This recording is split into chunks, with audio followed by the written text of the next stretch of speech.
مولاي صل وسلم دائما ابدا على حبيبك خير الخلق كلهم هو الحبيب الذي ترجى شفاعته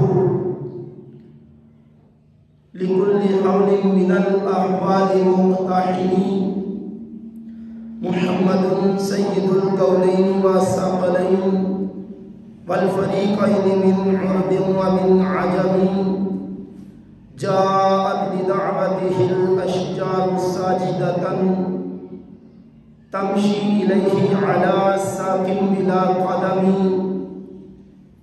يا رب بالمصطفى بلغ مقاصدنا واغفر لنا ما مدى يا واسع الكرم فإن من جودك الدنيا وذرتها ومن علومك علم اللوح والقلم ثم الرضا عن أبي بكر وعن عمر وعن علي وعن عثمان ذي الكرم يا رب صل وسلم دائما أبدا على حبيبك خير الخلق كلهم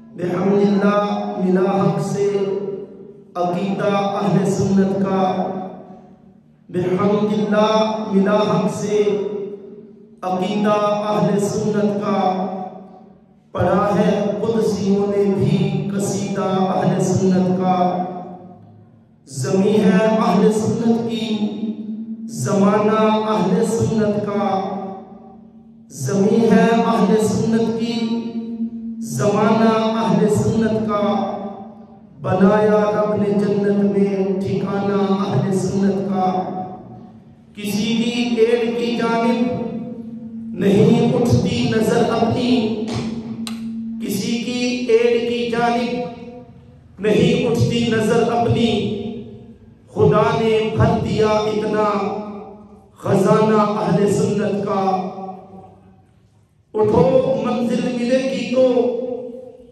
مزے کی نیند سو لیں گے اٹھو منزل ملے گی تو مزے کی نیند سو لیں گے کرو اب کام تھوڑا سا روزانہ اہل سنت کا محتشم سامعین تمام تر حمد و ثنا تعریف و توصیف کے لائق وہ بار الہ ہے جو عرش خدا کی بلندیوں سے لے کر تحت الثری کی گہرائیوں تک ہر شے کا خالق مالک معبود حقیقی اور معبود برحق ہے ہزار درود خدا کے لاڈلے پیغمبر آقائے نامدار مدنی تاجدار حبیب کردگار جناب محمد مصطفیٰ صلی اللہ علیہ وآلہ وسلم کی ذات بابرکات پر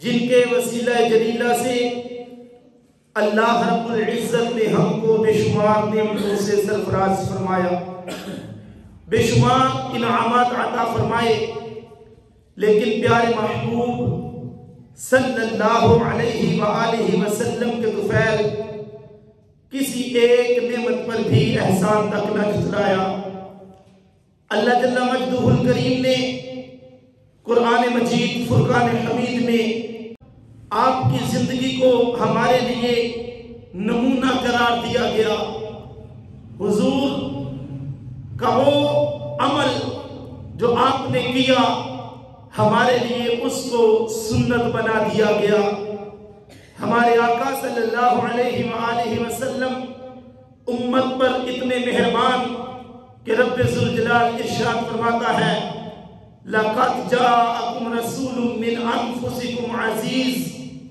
عَزِيزٌ عَلَيْهِ مَا عَنِتُّمْ حَرِيصٌ عَلَيْكُمْ بِالْمُؤْمِنِينَ رَءُوفٌ رَحِيمٌ ہر لمحہ اپنی امت کو بخشوانے کے لیے دعائیں کرنے والے ہر لمحہ اپنی امت کی رہنمائی کرنے والے ہر لمحہ اپنی امت پہ مہربانی کرنے والے نہ تو امت کو مشقت میں پڑنے دیتے ہیں نہ امت کو جہنم کی جانب بڑھنے دیتے ہیں فرمایا صحابہ میں نے دیکھا میری امت دوڑ دوڑ کے جہنم کے گڑھے میں گرنا چاہتی ہے، فرمایا میں تمہیں پکڑ رہا ہوں، کسی کو گردن سے پکڑ رہا ہوں، کسی کو اس کی کمر سے پکڑ رہا ہوں، اور میں اپنی امت کو جہنم کے گڑھے میں گرنے سے ہمیشہ بچانے کی کوشش کر رہا ہوں۔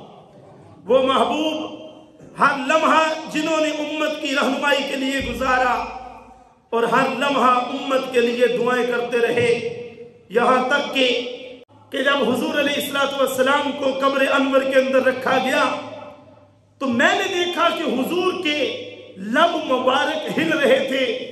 مجھے یہ شبہ گزرا کہ شاید حضور کا وصال ابھی نہیں ہوا۔ فرماتے ہیں لیکن دیکھا تو پھر حضور اسی طرح ہے۔ فرماتے ہیں کہ پھر ہم نے جب کان نزدیک کیا تو حضور کے ہونٹ ہل رہے تھے اور آواز آ رہی تھی، یا رب ہب لی امتی، اے میرے رب میری امت میرے حوالے فرما دے، کہ جو ہر لمحہ امت کو یاد کرتے رہے۔ اب دیکھیں کہ یہ کتنے کرم ہیں امت پہ میرے محبوب علیہ السلام کے، کہ کہیں پہ تلقین کر رہے ہیں چھوٹوں کو، ارے چھوٹوں اپنے بڑوں کا ادب و احترام کرنا، کہیں بزرگوں کو تنبیہ کر رہے ہیں تم گناہ سے ہمیشہ بچنا، تم برائی کی جانب گامزن نہ ہونا، اس لیے کہ جب کوئی بزرگی کی عمر میں پہنچ جاتا ہے اور وہ کوئی گناہ کرتا ہے، رب کے فرشتے بھی کہتے ہیں اے اللہ کے بندے، اب رب تیرے سفید بالوں کا حیا کرتا ہے، تو اپنے رب کا حیا کیوں نہیں کرتا؟ اتنے مہربان کہ ہر لمحہ فکر امت ہے۔ یہاں تک کہ کل قیامت کے دن نبی اکرم نور مجسم شفیع معظم صلی اللہ علیہ وآلہ وسلم آپ اپنی امت کے لیے پریشان ہوں گے۔ اور حضرت امام جلال الدین سیوطی رحمت اللہ تعالی علیہ آپ نے ایک بات کہی کہ حدیث قدسی نقل کرتے ہیں کہ رب ذوالجلال ارشاد فرماتا ہے کلہم یطلبون ردائی وانا اطلب رداک یا محمد فی الدارین، اے محمد صلی اللہ علیہ وآلہ وسلم، ساری کائنات چاہتی ہے کہ میں راضی ہو جاؤں، ساری کائنات ہر لمحہ مجھے راضی کرنے کے لیے کوشش کرتی ہے، ہر کوئی سجدے کرتا ہے کہ رب راضی ہو جائے، ہر کوئی عبادت کرتا ہے کہ میں راضی ہو جاؤں، کوئی حج کو جا رہا ہے کہ میں راضی ہو جاؤں، ہر ایک عبادت کر کے یہی کہتا ہے کہ میں راضی ہو جاؤں۔ فرمایا کلہم یطلبون ردائی، ہر کوئی میری رضا چاہتا ہے، وَأَنَا أَطْلُبُ رِضَاكَ يَا محمد، اے محمد تیرا رب تیری رضا چاہتا ہے کہ تو راضی ہو جائے۔ یہاں پہ حضرت امام جلال الدین سیوطی آپ فرماتے ہیں کہ نبی اکرم نور مجسم شفیع معظم صلی اللہ علیہ وآلہ وسلم نے فرمایا کہ میں اس وقت تک راضی نہیں ہوں گا جب تک میرا ایک امتی بھی جہنم میں رہ جائے گا۔ وہ اتنے امت کا خیال رکھنے والے، آج امت ان کو کتنا یاد کر رہی ہے، آج امت اس محبوب کے نقش قدم پہ کتنا چل رہی ہے۔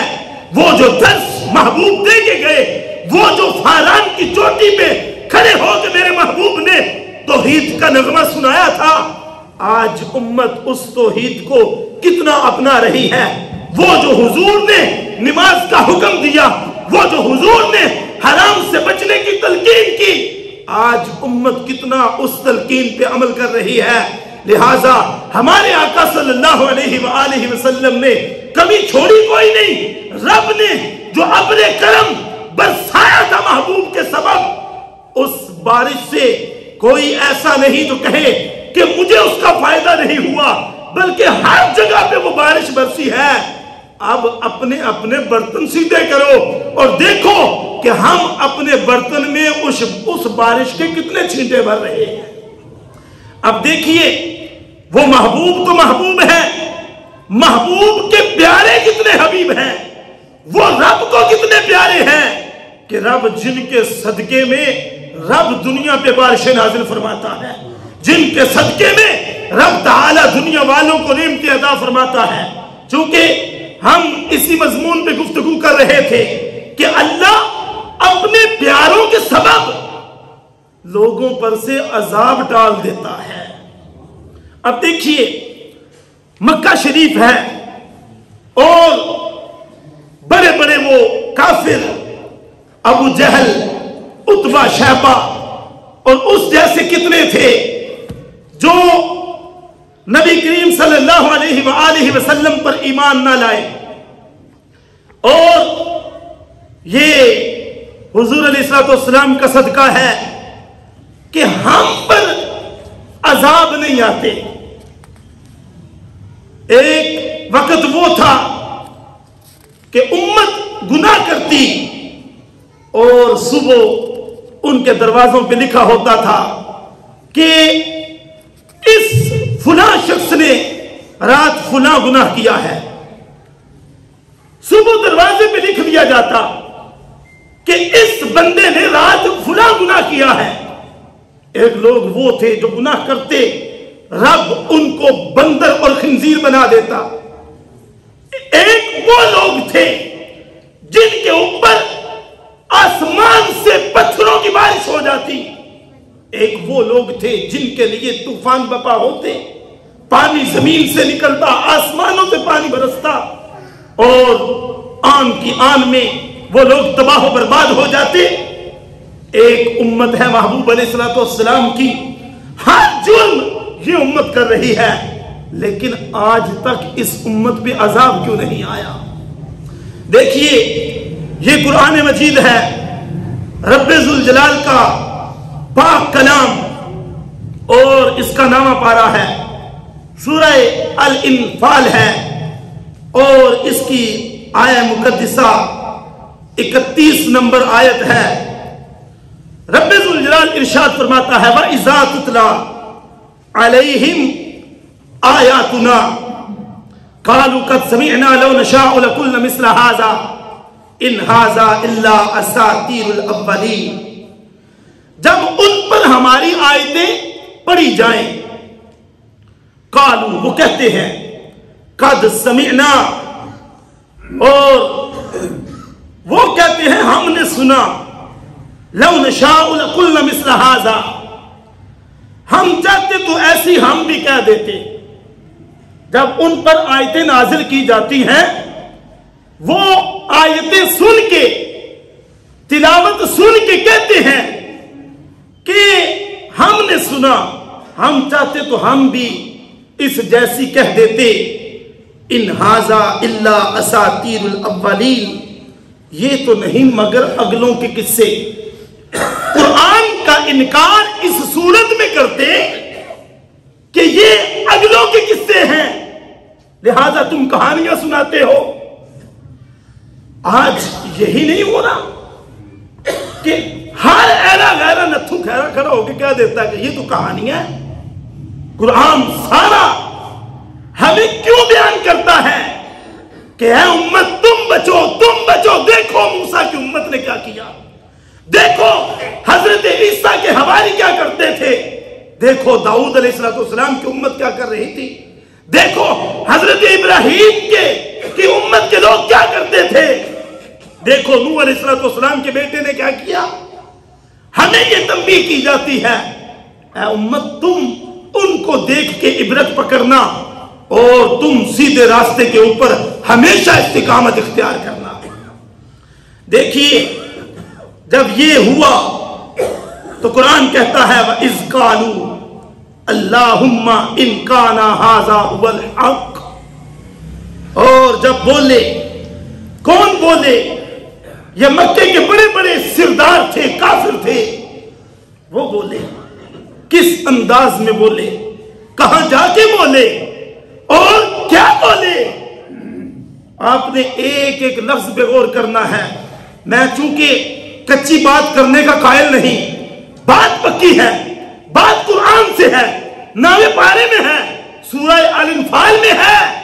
رب ذوالجلال ارشاد فرماتا ہے، آیت نمبر 34 ہے، فرمایا کہ وہ بولے کیا؟ اللہم، اے اللہ۔ یہ کون بول رہے ہیں؟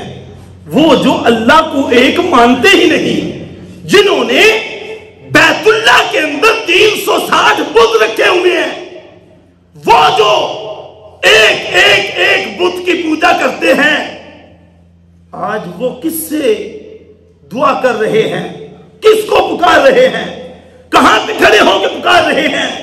وہ پورا ٹولہ تھا، وہ نکلے اور نکل کے حرم میں گئے، حرم پاک میں، مکہ شریف میں، وہ بیت اللہ کے پاس چلے گئے اور بیت اللہ کے پاس جا کے انہوں نے خانہ کعبہ کی دیواروں پہ ہاتھ رکھے، دونوں ہاتھ رکھے خانہ کعبہ کی دیواروں پہ۔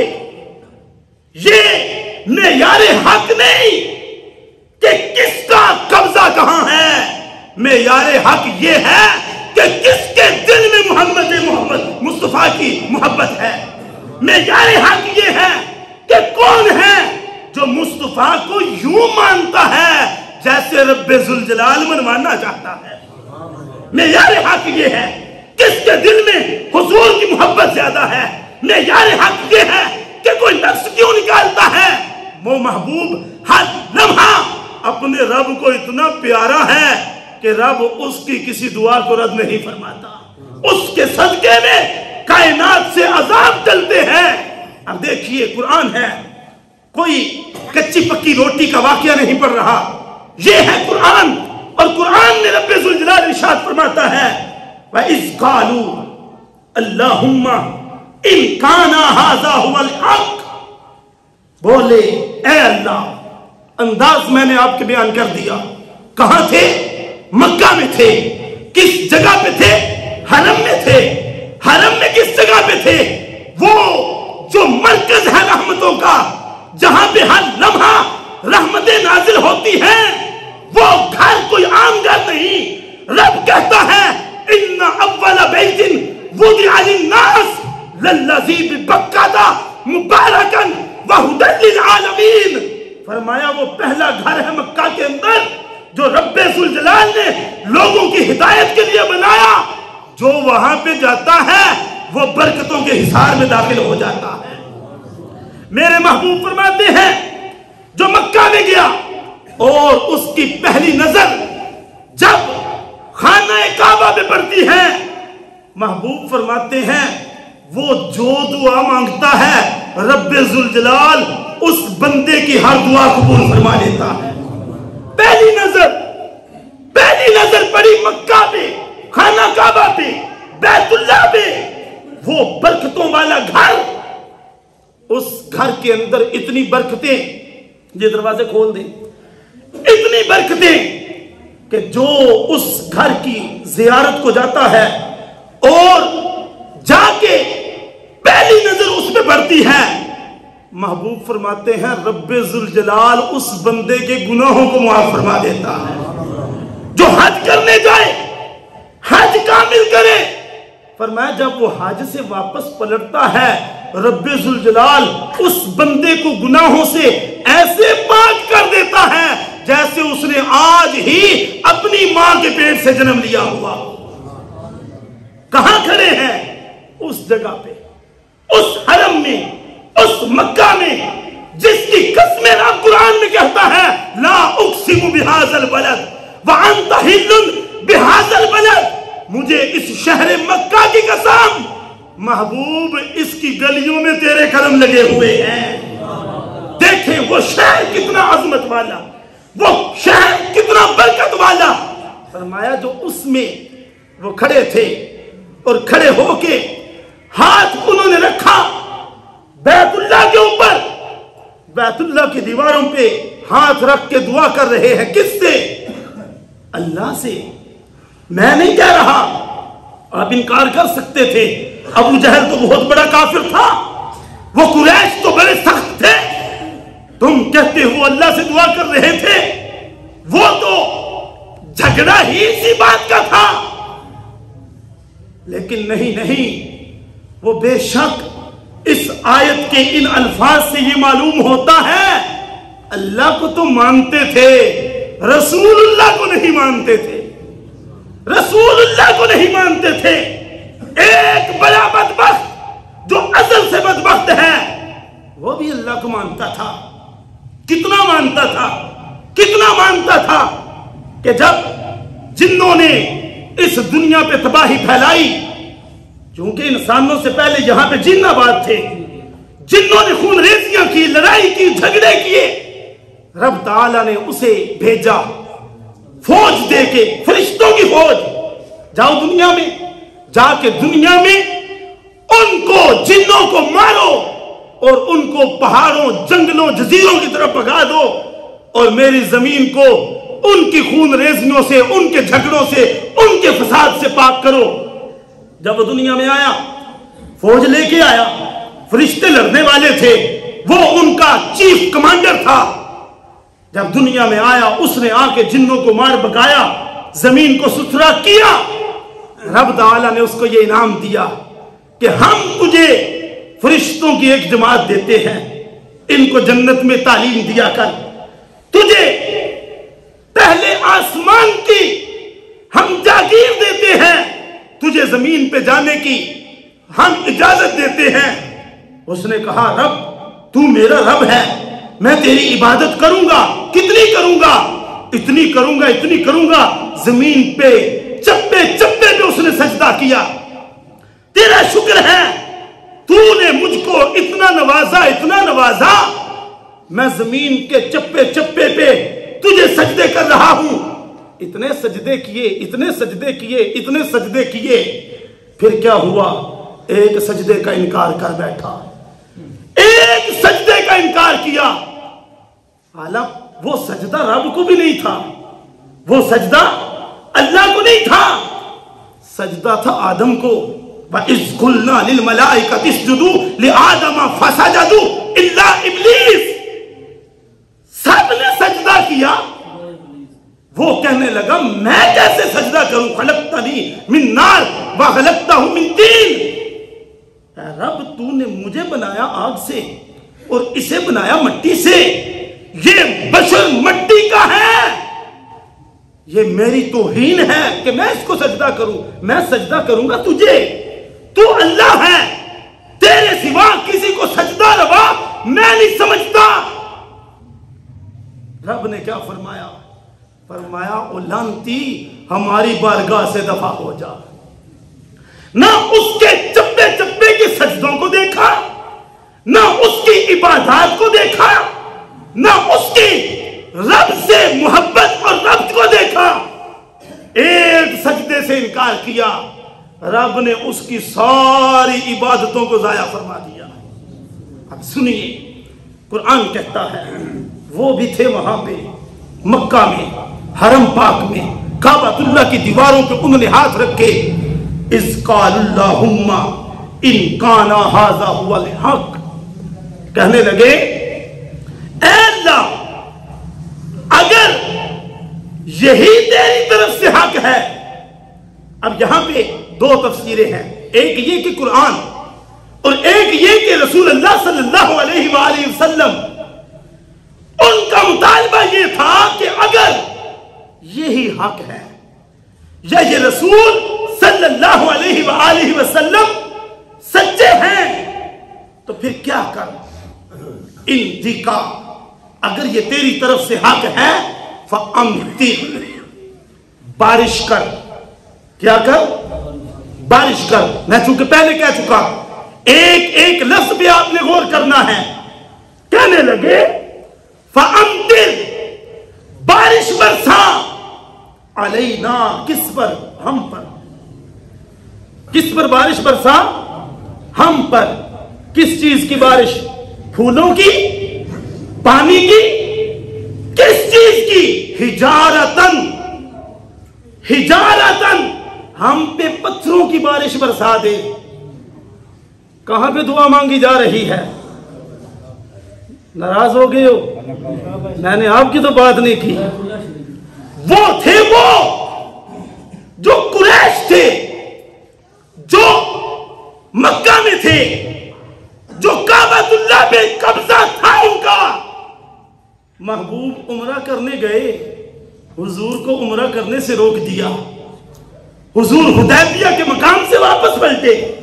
جنہوں نے تاریخ پڑھی یا جنہوں نے یہ باتیں سنی ہوئی ہیں ان کے ذہن میں یہ بات ہونی چاہیے، محبوب عمرہ کرنے گئے، ان کو روک دیا۔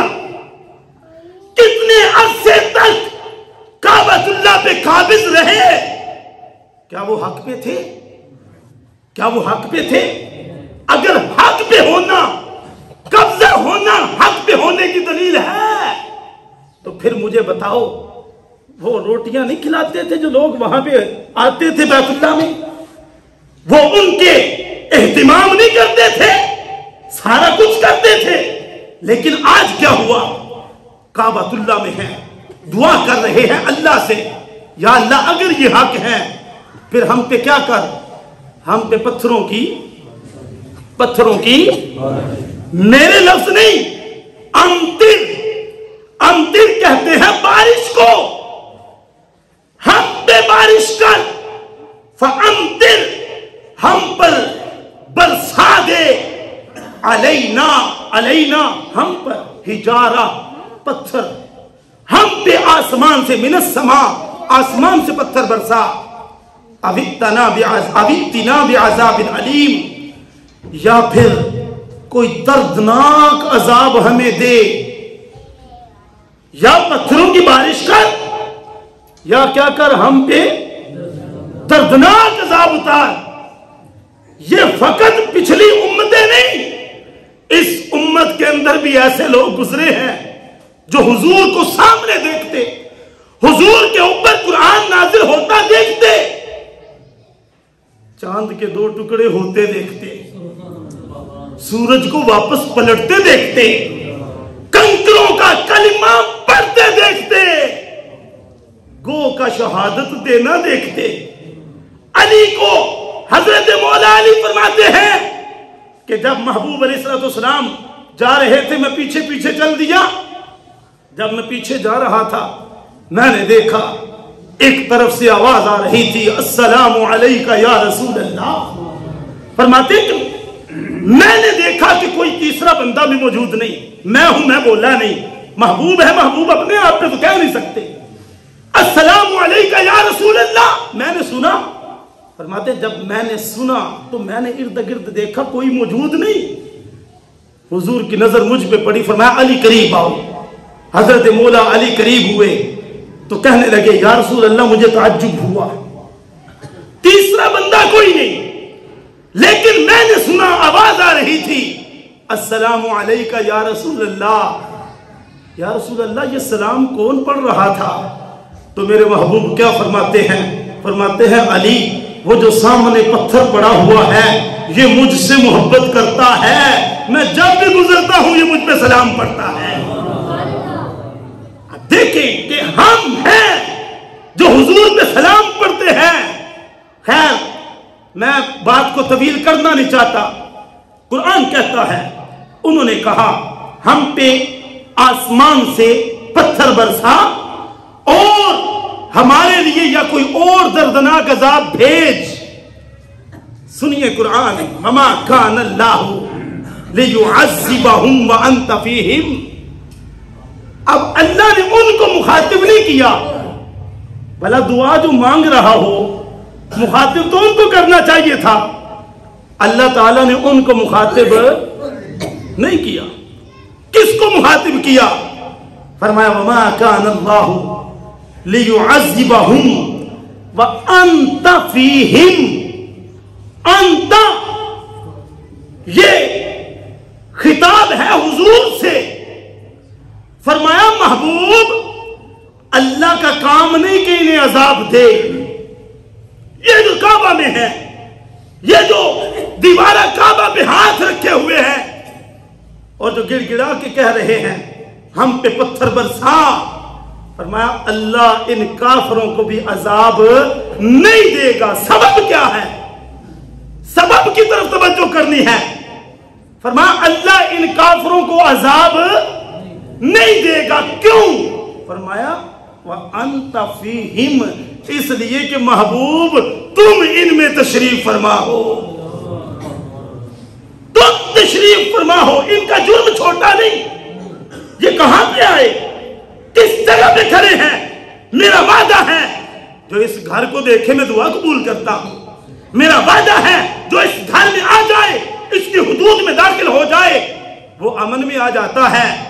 یہاں پہ جو کھڑا ہو کے مانگتا ہے ہم اس کی رد نہیں کرتے، لیکن محبوب ہم ان کافروں پر بھی عذاب نہیں کریں گے، اس لیے کہ محبوب تم ان کے اندر تشریف فرما ہو۔ یہ نسبت رسول ہے اور یہ ہے رب کے حبیب۔ اب سنیے کہ وہ جو پچھلی امتوں کے لوگ تھے، چونکہ میں نے بات تو یہ سنانی تھی کہ وہ کیا کہتے تھے، کہتے کہ ہم نے سنا، ہم چاہتے تو ایسی ہم بھی کہہ دیتے، یہ تو نہیں مگر اگلوں کے قصے۔ یہ قرآن کو وہ کہتے تھے، وہ کہتے تھے یہ تو قصے سناتے ہو، کہانیاں سناتے ہو تم۔ کیوں جی؟ ایک ایسا ہے نا جو کہتے ہیں اب بھی بات بات پہ کہانیاں، نہیں یہ کہانیاں نہیں، یہ قرآن ہے، جبریل لے کے آنے والے ہیں، محبوب کے اوپر نازل ہوا ہے۔ یہ قرآن کوئی عام چیز نہیں۔ رب فرماتا ہے لو انزلنا هذا القرآن على جبل، اگر یہ قرآن ہم پہاڑ پہ نازل کرتے لرأيته خاشعا متصدعا من خشية اللہ، تو پہاڑ اللہ کی خشیت سے ریزہ ریزہ ہو جاتا۔ پہاڑ کے اندر اتنی ہمت نہیں تھی کہ وہ قرآن کا وزن سہ سکتا۔ میرے محبوب کے سینے کی طاقت دیکھو، پورا قرآن نازل ہوا ہے، میرا محبوب پھر بھی کہیں پہ بھٹکا ہوا نہیں۔ رب ذوالجلال نے ارشاد فرمایا، میرے محبوب کی حدیث ہے، فرمایا اللہ تعالیٰ نے ان اللہ حرمنا، حرم، کیا اللہ تعالیٰ نے حرام کر دی کیا؟ جنت۔ کب تک اور کس پر؟ فرمایا اللہ نے جنت کو نبیوں پر بھی حرام کر دیا ہے۔ کب تک؟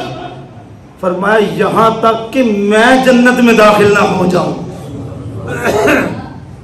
سب سے پہلے حضرت آدم، ان سے لے کے حضرت عیسیٰ تک 1,24,000 یا کم و بیش، حضرت عیسیٰ کے بعد ہمارے آقا صلی اللہ علیہ وسلم، حضور فرماتے ہیں وہ سارے آئے ہیں، سارے اپنا کام کر کے گئے ہیں، لیکن جنت میں سب مجھ سے بعد میں جائیں گے۔ پھر فرمایا اللہ نے ان کی امتوں پر جنت کو حرام کر دیا۔ کب تک؟ فرمایا جب تک میری امت جنت کے اندر داخل نہ ہو جائے۔ یہ کس کے سبب ہے؟ نسبت مصطفیٰ کے سبب۔ نسبت مصطفیٰ، بڑے بڑے عبادت گزار گزرے ہیں پچھلی امتوں کے اندر، جنت میں جانے چاہیے تھے۔ کیسے عبادت گزار، کیسے عبادت گزار؟ وہ شمعون جس کا واقعہ میرے محبوب علیہ السلام نے خود بیان فرمایا، اس نے اللہ سے دعا مانگی، بڑا مجاہد تھا، بڑا جنگجو تھا، اس نے دعا مانگی یا اللہ 1000 پتر میں چاہیے، 1000۔ کتنے بیٹے؟ 1000۔ کس کے لیے؟ کہ دنیا کمائے، مال و دولت لائے؟ نہیں، کہتے 1000 بیٹے مجھے دے، میں 1000 کا 1000 جہاد کے لیے تجھے راضی کرنے کے لیے اٹھاؤں گا۔ وہ تیری زمین پر تیرا حکم نافذ کرنے کے لیے اپنی جانیں نچھاور کریں۔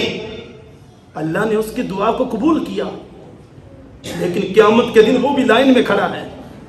پوچھا شمعون تیری اتنی قربانی رب کے لیے زمین کے اوپر اللہ کا نام بلند کرنے کے لیے 1000 بیٹے رکھنے والا جنت میں جا کیوں نہیں رہا؟ کہتا ہے محمد مصطفیٰ کی امت کا انتظار ہے، وہ جائیں گے تو پھر جاؤں گا۔ اچھا پھر آگے چلیے، کیونکہ وقت تقریباً ختم ہو رہا ہے، میں یہ چاہتا ہوں کہ اپنی بات کمپلیٹ کروں۔ وہ اصحاب کہف، مختصراً کرتا ہوں، وہ اصحاب کہف جن کے لیے رب تعالیٰ نے کتنے عرصے تک اپنی زمین کا نظام بدل دیا، کتنے عرصے تک؟ سَيَقُولُونَ ثَلَاثَةٌ رَابِعُهُمْ كَلْبُهُمْ، اور اتنے عزیز ہیں، اتنے پیارے ہیں اللہ کو ان کا ذکر کرتے کرتے ان کے کتے کا بھی ذکر کر دیا. کتے کا بھی ذکر. سیقولون کہیں گے لوگ ثلاثۃ کہ وہ 3 ہیں. رابعہم کلبہم چوتھا ان کا کتا ہے. چوتھا ان کا کتا ہے. کلب کتے کو کہتے ہیں. ایک ہوتا ہے قلب جو قائد والی کاف سے لکھا جاتا ہے. قلب وہ دل کو کہتے ہیں. یہ کتاب والی کاف ہے. کلبہم ان کا کتا. وَيَقُولُونَ خَمْسَةٌ اور کچھ کہیں گے 5 ہیں. سادسہم کلبہم چھٹا ان کا کتا. یا اللہ اتنے عزیز ہیں, چلو کتے کا ایک دفعہ کہہ دیا کتا ہے, ہر بار ان کا ذکر. فرمایا یہی تو سمجھانا چاہتا ہوں, جو میرے ہو جاتے ہیں ان کے کتے بھی رب کو پیارے ہو جاتے ہیں. یہ قرآن ہے, کچی پکی روٹی نہیں, کسی مولوی کی لکھی ہوئی کتاب نہیں, کسی مفتی کا فلسفہ نہیں, کسی فلسفر کی گھڑی ہوئی تحریر نہیں. یہ قرآن ہے. اور قرآن کے اندر رب ذوالجلال ارشاد فرماتا ہے وَيَقُولُونَ سَبْعَةٌ اور کچھ کہیں گے 7 ہیں. وَثَامِنُهُمْ كَلْبُهُمْ اور 8واں ان کا کتا ہے. کتے کا ذکر بار بار. قُلْ رَبِّ يَعْلَمُ بِعِدَّتِهِمْ مَا يَعْلَمُهُمْ إِلَّا قَلِيلٌ فَلَا تُمَارِ فِيهِمْ إِلَّا مِرَاءً ظَاهِرًا وَلَا تَسْتَفْتِ فِيهِمْ مِنْهُمْ أَحَدًا. اب سنیے کہ ان کو رب ذوالجلال نے شان کیا عطا فرمائی ہے کہ وہ اس غار کے اندر گئے. اور غار کے اندر وہ کر کیا رہے تھے؟ وہ ایک بادشاہ سے بچ کے اللہ کی رضا کے لیے شہر چھوڑ گئے تھے. چونکہ پورا واقعہ وقت نہیں, میں اشارتاً بات کر رہا ہوں. انشاءاللہ پورا واقعہ قرآن کے اندر موجود ہے, وہ بیان کیا جائے گا ایک مناسب وقت پہ. میں اپنے موضوع کی طرف آتا ہوں. رب فرماتا ہے وَتَحْسَبُهُمْ أَيْقَاظًا وَهُمْ رُقُودٌ اور تم انہیں جاگتا سمجھو لیکن وہ سوتے ہیں. تم انہیں میری بات سمجھ آ رہی ہے کہ نہیں آ رہی؟ ویسے میں اتنی ثقیل اردو بول نہیں رہا کہ آپ سمجھ نہ سکیں. میں بڑی آسان اردو میں بات کر رہا ہوں. وَتَحْسَبُهُمْ أَيْقَاظًا وَهُمْ رُقُودٌ تم انہیں جاگتا سمجھو اور وہ سوتے ہیں. وَنُقَلِّبُهُمْ اور ہم کون جی؟ یہ اللہ تعالیٰ خود فرماتا ہے. اور ہم کیا کرتے ہیں؟ نُقَلِّبُهُمْ ذات الیمینی و ذات الشمال. اللہ فرماتا ہے ہم ان کی دانی کروٹیں بھی بدلتے ہیں اور ان کی بانی کروٹیں بھی بدلتے ہیں. ہم کیا کرتے ہیں؟ ان کی کروٹیں بدلتے ہیں. ہیں وہ کون؟ وہ بندے ہیں. وہ رب نہیں, اللہ نہیں, اللہ کے بندے ہیں غار میں. رب فرماتا ہے وہ سو رہے ہیں, تم انہیں جاگتا سمجھو. وہ سوتے ہیں, ہم ان کی کروٹیں بدلتے ہیں. کتنا دھیان رکھ رہا ہے رب ان کا. اور 1 دن 2 دن نہیں سوئے فرمایا, اور ان کی کروٹیں بدلتے ہیں. وَقَلْبُهُمْ بَاسِطٌ ذِرَاعَيْهِ بِالْوَسِيدِ اور ان کا کتا اپنیاں کلائیاں پھیلائے ہوئے ہے غار کی چوکھٹ پر. پورا نقشہ بیان ہو رہا ہے, قرآن ہے. ان کا کتا وہ ہے غار کے اندر, کتا غار کی چوکھٹ پر ہے. وہ نبی نہیں, وہ جی نبی نہیں ہے, اللہ کے پیارے ہیں, اللہ کے ولی ہیں, غار کے اندر ہیں اور غار کی چوکھٹ پہ ان کا کتا ہے. رب پورا واقعہ قرآن میں بیان فرما رہا ہے. اور پھر کیا وہ نبی محمد مصطفیٰ کی امت سے ہے؟ سب سے افضل و اعلیٰ نبی کون ہے؟ سب سے اعلیٰ ہمارے نبی. لیکن یہ کس کی امت کا تذکرہ ہے؟ وہ جو پہلے چلیں گے, وہ جو انتظار کریں گے کہ جب تک محبوب نہ جائیں محبوب کے امتی جنت میں نہ جائیں، ان کو اجازت نہیں مل رہی، تم بھی جنت میں نہیں جا سکتے۔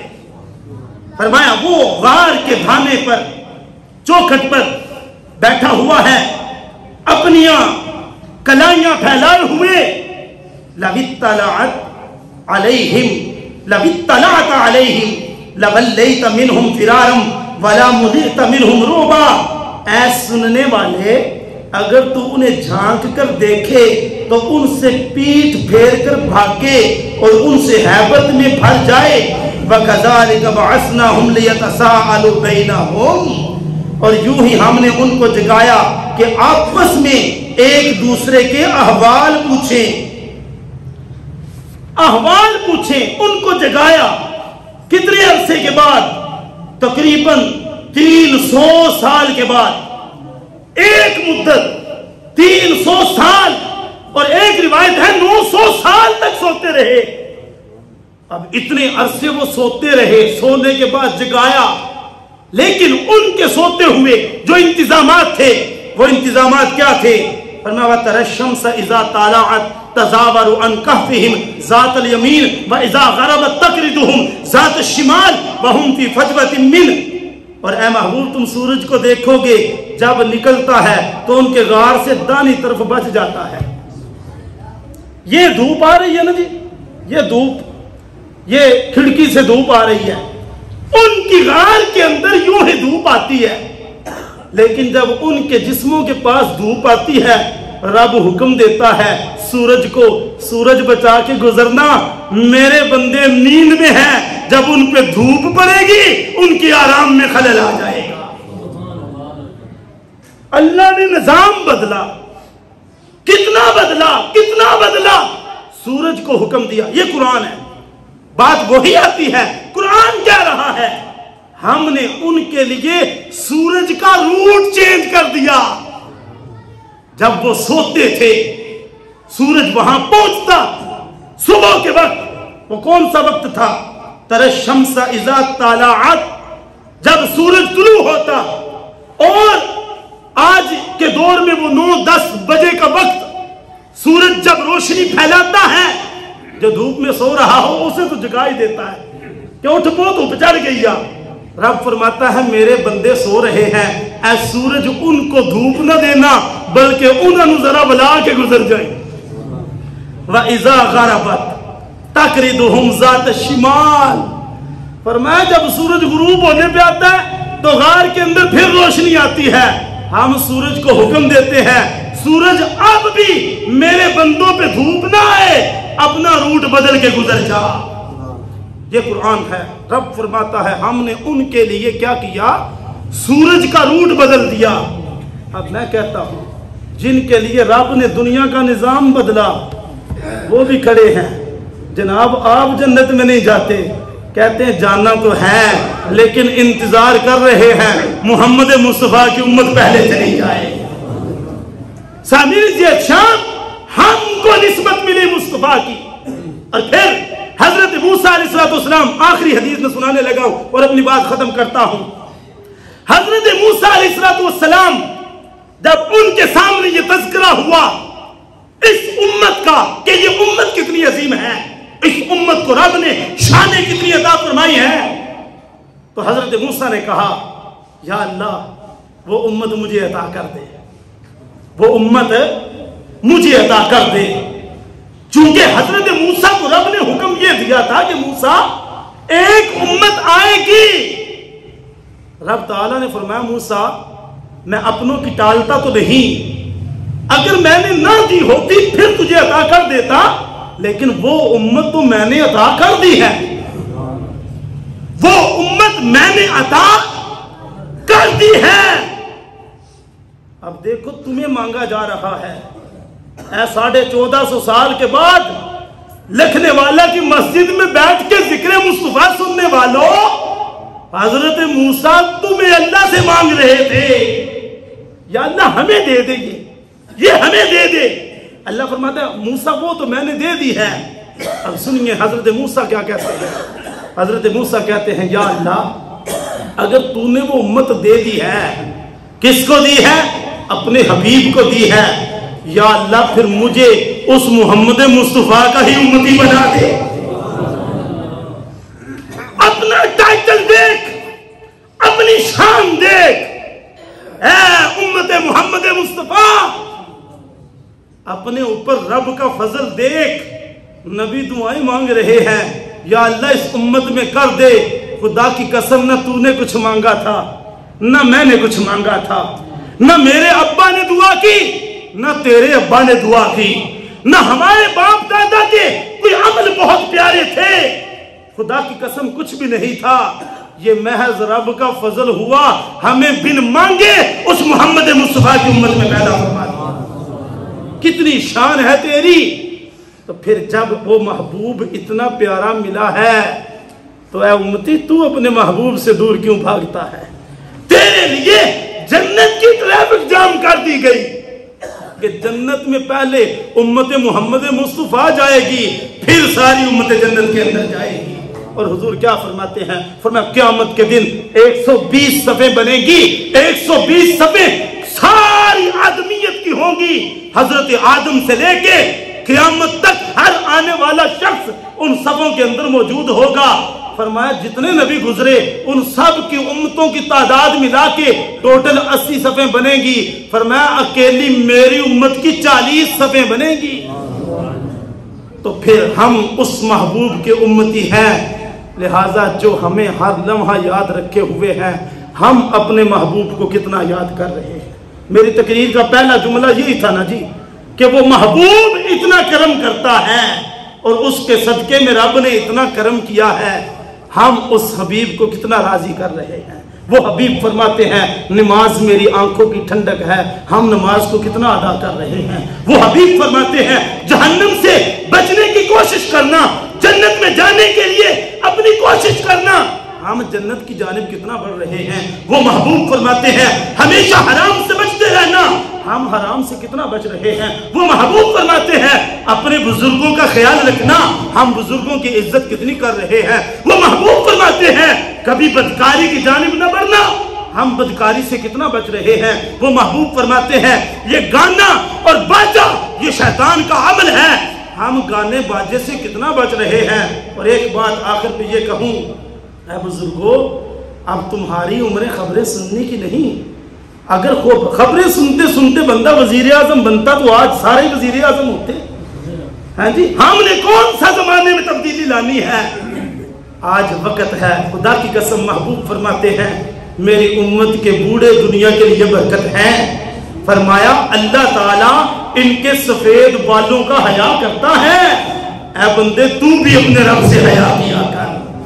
آج خبریں سن کے کچھ تبدیلی نہیں آ سکتی, لیکن مسجد میں جا کے تبدیلی آ سکتی ہے.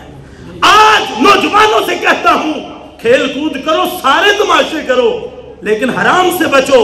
محبوب فرماتے ہیں جو نوجوان جوانی میں توبہ کر کے رب کو سجدہ کرتا ہے, رب قیامت کے دن اسے اپنے عرش کے سائے میں جگہ عطا فرمائے گا.